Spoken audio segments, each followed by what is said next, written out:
మేడ్చల్ జిల్లా కుత్బుల్లాపూర్ నియోజకవర్గంలో నీటి సమస్యపై రాజకీయ వేడి మరింత పెరిగింది. ఐడిపిఎల్లోని హెచ్ఎండబ్ల్యూఎస్ఎస్బి వాటర్ వర్క్స్ ముందు ఎమ్మెల్యే వివేకానంద్ ఆధ్వర్యంలో బీఆర్ఎస్ నాయకులు, మహిళా కార్యకర్తలు ఖాళీ బిందెలతో ధర్నా నిర్వహించారు. ఈ ఆందోళనలో నియోజకవర్గంలోని మహిళలంతా పెద్ద సంఖ్యలో పాల్గొన్నారు. గత బీఆర్ఎస్ ప్రభుత్వ హయాంలో ఇంటింటికి నల్లా కనెక్షన్లు ఇచ్చి నీటి సమస్యను తగ్గించారని, అనేక రిజర్వాయర్లు నిర్మించారని నాయకులు పేర్కొన్నారు.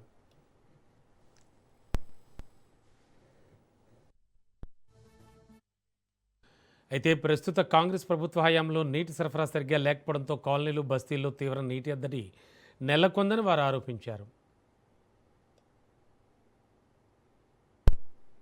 కేవలం ఇది ప్రభుత్వం యొక్క కళ్ళు తెరిపించాలనే ఉద్దేశంతో చేపట్టిన కార్యక్రమం ఇది. మరి గతంలో కేసీఆర్ గారి హయాంలో ఏ ఒక్క ఆడబిడ్డ కూడా బిందె పట్టుకుని రోడ్డు మీదకి రావద్దనే ఉద్దేశంతో మిషన్ భగీరథ కార్యక్రమాన్ని తీసుకొని మరి హైదరాబాద్ శివారులో సుమారు 2,000 కోట్ల రూపాయలతోని మరి వాటర్ లైన్స్ వేసుకొని పెద్ద ఎత్తున రిజర్వాయర్లు కట్టుకున్నాం. మరి కేసీఆర్ గారు ఉన్న రోజులు తాగునీటి సమస్య లేదు.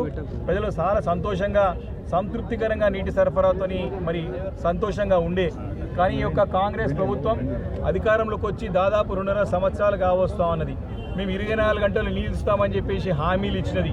24 గంటలు దేవుడెరుగు, వచ్చే నీళ్లు కూడా సరిగా రానే పరిస్థితి ఈరోజు హైదరాబాద్ నగరంలో దాపరించిందని చెప్పి సందర్భంగా మనవి చేస్తా ఉన్నాను. ఈరోజు ట్యాంకర్లు కనబడిన కేసీఆర్ హయాంలో కనబడిన ట్యాంకర్లు ఈరోజు రోడ్లపైన అన్ని కూడా ట్యాంకర్ల పైన ఆధారపడిన పరిస్థితి ఉన్నది. తాగునీరు కావాలంటే చాలా బస్తీల్లో, చాలా కాలనీలో ట్యాంకర్లు బుక్ చేసుకుని ట్యాంకర్లతో తాగునీరు నీళ్లు తాగేటువంటి ఒక దుర్భర పరిస్థితి ఏర్పడతాం. కారణం